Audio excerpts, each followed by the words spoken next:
1, 2, 3.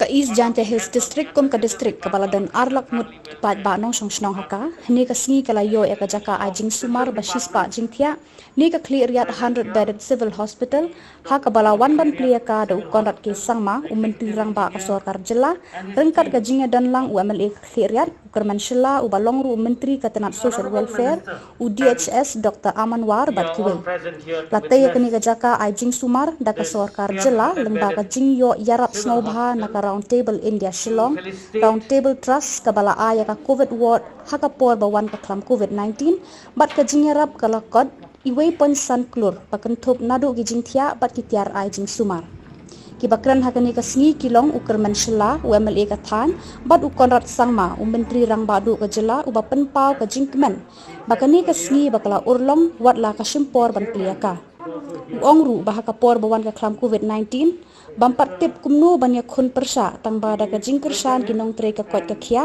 lala banya khun kumtau ai khuble ru eki kamba bha jung kinong tre ka kwat ka khia the 100-bed hospital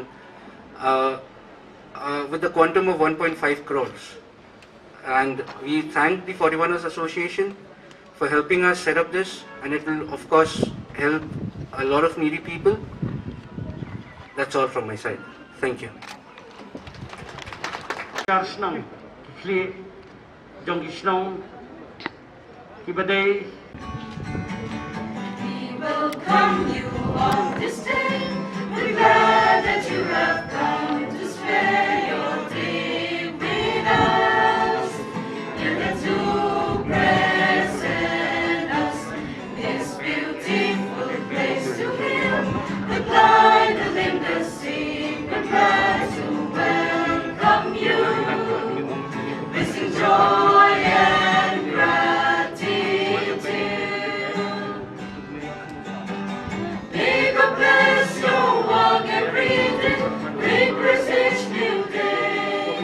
May you bring joy to our people in every walk of life.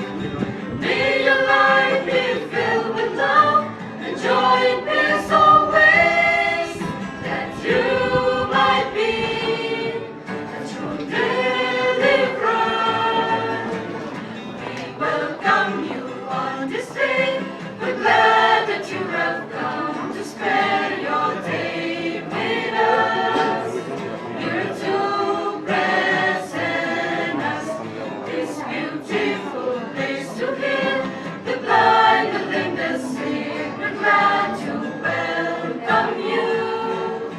We sing joy and gratitude.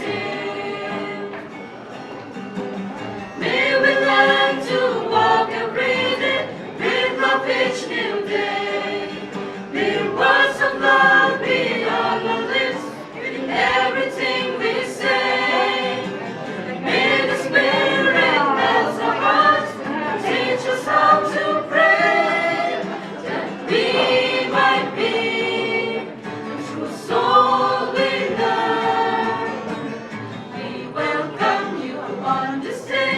We're glad that you have come to spend your day with us.